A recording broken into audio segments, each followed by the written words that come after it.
Penguin Random House Audio presents The Silence of the Girls by Pat Barker. Read for you by Kristin Atherton and Michael Fox. "You know how European literature begins?" he'd ask, after having taken the roll at the first-class meeting. "With a quarrel. All of European literature springs from a fight." And then he picked up his copy of the Iliad and read to the class the opening lines. "Divine Muse, sing of the ruinous wrath of Achilles. Begin where they first quarrelled, Agamemnon, the king of men, and great Achilles."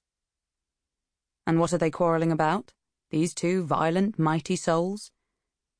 It's as basic as a barroom brawl. They're quarrelling over a woman. A girl, really. A girl stolen from her father. A girl abducted in a war. The Human Stain, Philip Roth.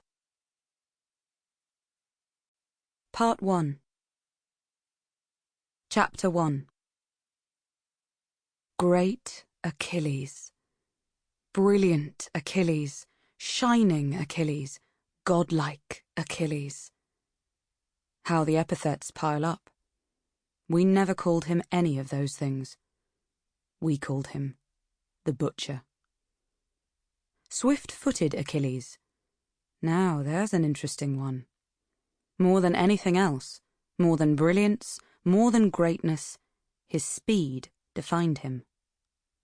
There's a story that he once chased the god Apollo all over the plains of Troy. Cornered at last, Apollo is supposed to have said, "You can't kill me, I'm immortal." "Ah, yes," Achilles replied. "But we both know if you weren't immortal, you'd be dead." Nobody was ever allowed the last word. Not even a god. I heard him before I saw him, his battle cry ringing round the walls of Lyrnessus. We women, children too, of course, had been told to go to the citadel, taking a change of clothes and as much food and drink as we could carry. Like all respectable married women, I rarely left my house, though admittedly in my case the house was a palace. So to be walking down the street in broad daylight felt like a holiday. Almost. Under the laughter and cheering and shouted jokes, I think we were all afraid. I know I was.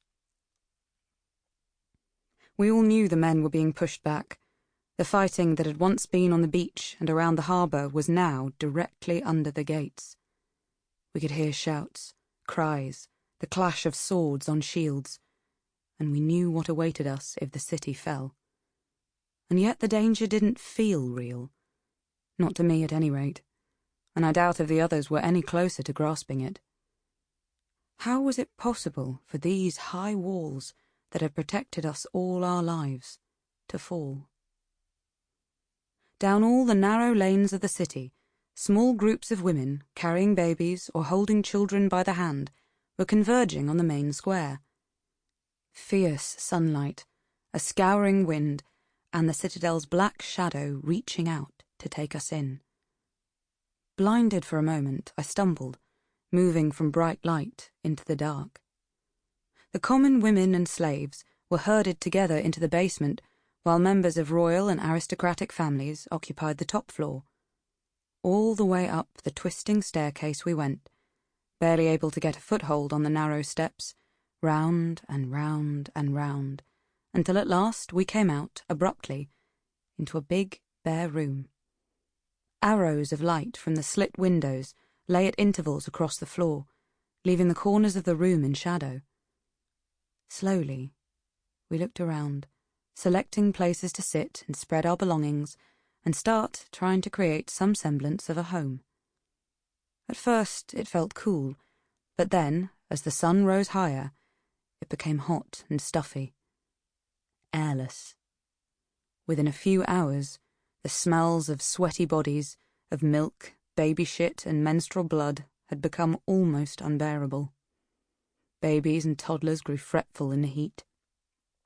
Mothers laid the youngest children on Sample complete. Ready to continue?